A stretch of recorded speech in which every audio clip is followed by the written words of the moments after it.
I'm Vinny Politan. Thanks so much for joining us here on Closing Arguments. We have a lot to get to this hour, but we want to start by opening up our unsolved case file. This is the part of the program where we are going to take a look at a story that needs help. A family that is looking for answers and looking for justice, investigators who need a tip, who maybe need a lead, something that you may be able to provide tonight. This story tonight involves a 17-year-old girl named Maggie Long. Our affiliate KMGH has the story.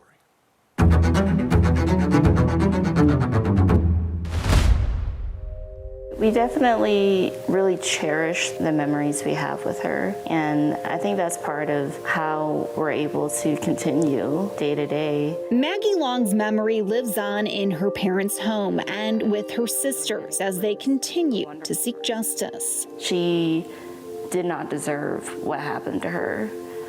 She was the friendliest, the most innocent. Maggie was murdered in December 2017 at her family home in Park County. Investigators would later reveal she was burned alive. The motive has remained a mystery, and the why has baffled her family. Now everyone is left wondering if there was another factor. I think when you look at the crime that occurred, it would be hard to say that the brutality and violence of the crime got to that level without there being another factor of extreme hatred. Maggie was Asian American. Her parents were born in a refugee camp and came to the U.S. where they opened restaurants. Maggie Long's murder shook the Bailey community. Now more unsettling news. The Park County Sheriff confirmed the case was classified as a hate crime by the FBI. And so, you have to wonder then, why was the crime so hateful? Why did she die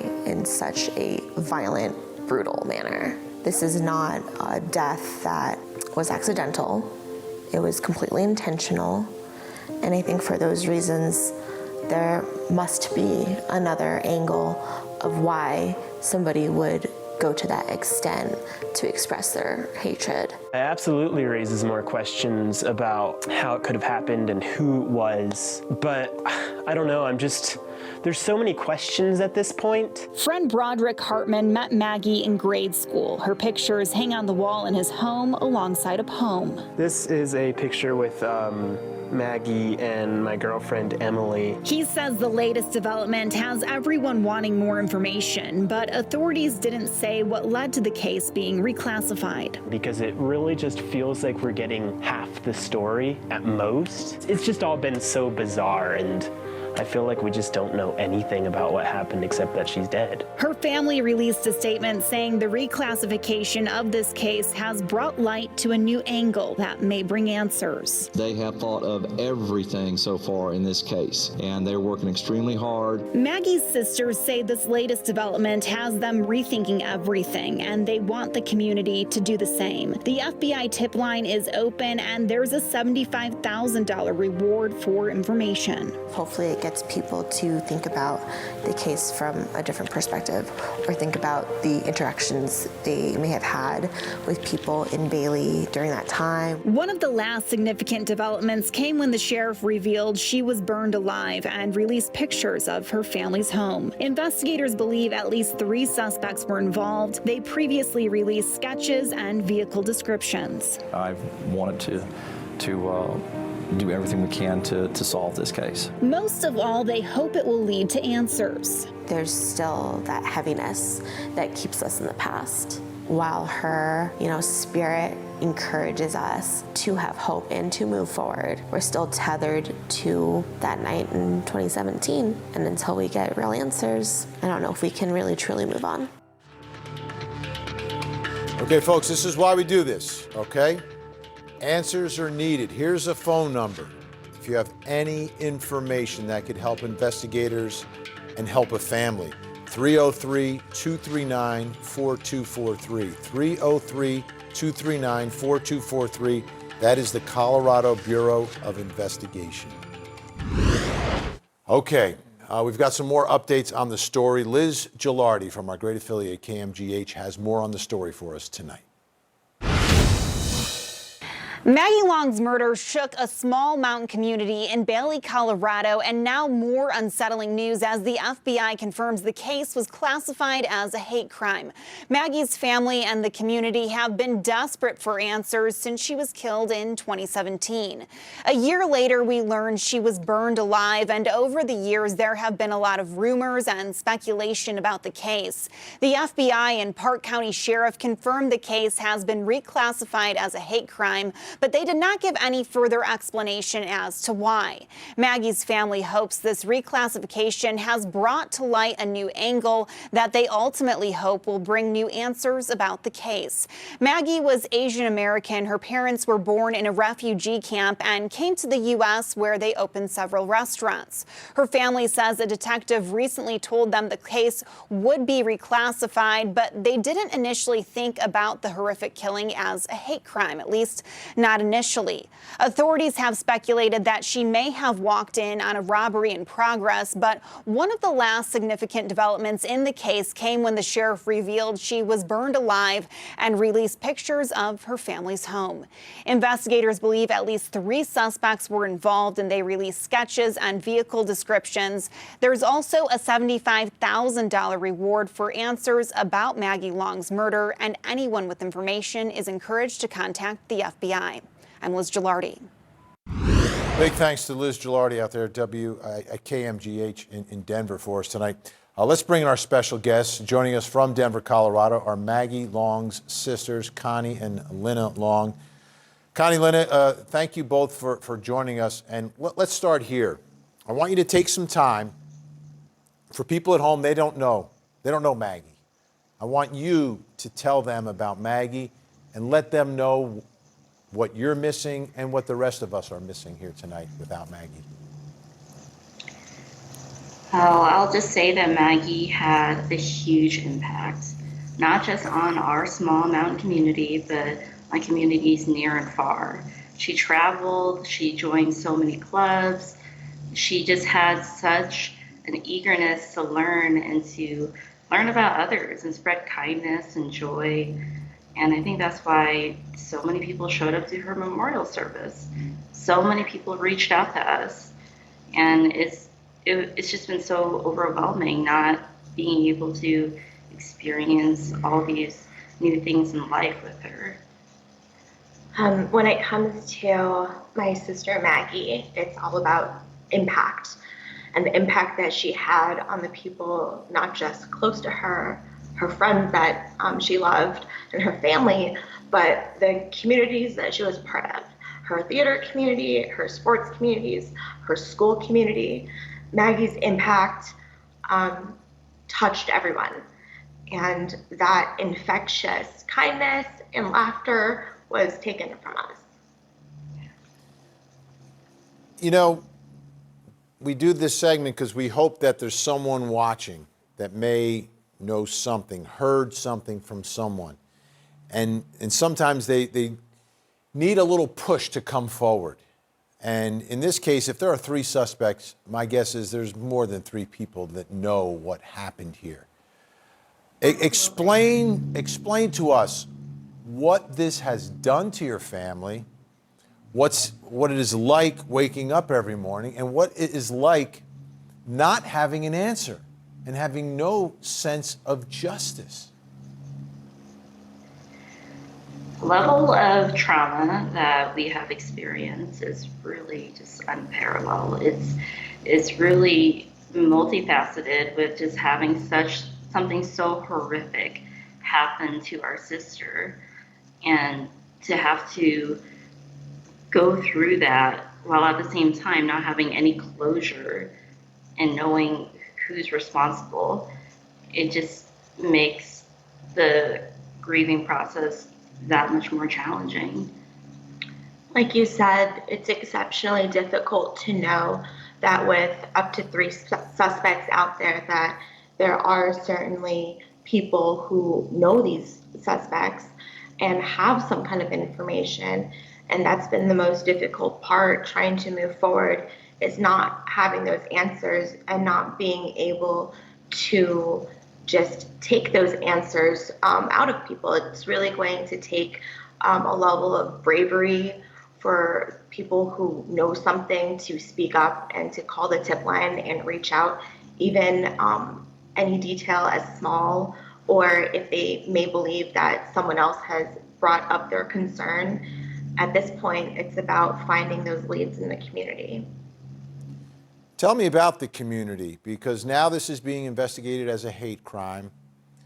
Tell me about the community where this happened, the home, neighbors, neighborhood. What can you tell folks? Bailey, Colorado is definitely a tight-knit community. We shared all the same teachers growing up, all the way through grade school. Everyone knew our family because we had restaurants. And I think that's what made us so different from everyone else. We were the only immigrant Asian American family. We were definitely different from our peers at school. Bailey is a very protective small town community. I've seen Bailey come together in, great times of sadness as a community. There's a ton of support out there, and we certainly felt that when our sister was murdered. But also being a small rural place, there's pockets of people that I'm sure were not in the mainstream that we didn't really encounter, because it is a very, private community at the same time. So I think that may be a part of why there is a reluctance for people to speak out. But within the community, I guess we're just hoping that, hearing the story again and again, that they'll be encouraged to come forward, because we're going to continue to be here asking them to come forward. And a lot of times, investigators don't reveal a lot of information, a little piece here, a little piece there. And sometimes the family's in the same boat with everyone else. So they're not getting it, and that's part of the process here. Do you have any theories on what happened here, based upon what you know, what you've heard? What do you think happened and why it happened? So, we know the facts as others do. And looking at what happened, this was not a burglary that went wrong. After more details were disclosed and you see how she was burned alive, this is a violent act of murder, not a burglary or robbery that was, planned. It wasn't efficient, considering the few items that were taken, which are still out there, that law enforcement is searching for, guns and whatnot. But this was not a professional robbery, right? So I think that's why we're looking at race being a factor. Certainly gender may have been a factor. And I think in these ways, this is a discrimination case. Would the violence have gotten to this level if she were not a woman? Would the violence gotten to this level if she were not a minority in the community, or perhaps other compared to the suspects? And, perhaps our family background, running restaurants, being Asian, made us a target in terms of the timing of the initial incidents. But, we keep in very close contact with the FBI and updates on their investigation. And as we spoke to earlier, Park County is a small population. They have limited resources. So working in conjunction with the FBI is truly important for making progress on this case. And that's why I believe the FBI sought additional resources by declaring this case as a hate crime. Because at the end of the day, the bias factors of her being a woman and her race were true in 2017. And I think now that resources have opened, hopefully we will have more manpower to get us some answers. Where was she that day before all this happened? Were you able to kind of trace her steps? Yeah, she was at school. It's a Friday. and they were hosting a concert, and she was in charge of the VIP lounge. So the night before, she stayed up all night baking and getting refreshments ready. So she got done at school at around 3:30, then headed home to pick up all of those treats. And by the time the concert was starting up, nobody knew where Maggie was. I myself, I was up at the high school. I was in the auditorium just waiting for her, like just kept my eye at the door, just waiting for Maggie to come through, because everyone knew that she was responsible and everyone was really just like confused and didn't know what was going on. So I just headed home because I just had a bad feeling. I showed up maybe a little after 7, and there was a lot of commotion. The most horrific day of your life. Such a horrible, horrible crime that took place here, and we're more than 3 years and still no answers. And it's obvious that there are people who know. There are people who have information who need to make that phone call, need to come forward. Do it anonymously. It's time to help this family out, folks. Before we go, let's finish on a higher note, okay? I want to hear a story, something that happened, something that anytime you think of Maggie, oh yeah, I remember that time we did this, we did that. So we have an even clearer picture of your sister. It's hard to sum her up in one event. I think it's just, remembering her little quirks, just the way that she would apologize to inanimate objects for bumping into them. She was seriously the most sweet, kind-hearted person. And one time she called me. She was doing a road trip up to visit me when I lived out of state. And as she was driving along, a bird came in her trajectory and she hit the bird. But she, pulled over crying about it, had to call somebody. And that just, I don't know, really shows like that level of sweet sensitivity. Absolutely. Well stated. Well, I want to thank you both for coming on. On behalf of everyone here at Court TV, our thoughts are with you. And I hope that someone gives that information that is needed and you and the rest of your family get some sense of justice. I know the loss is forever, but you deserve at least a little bit of justice tonight. Connie and Lynna, thank you so much. Thank you. Thank you so much. We'll be right back.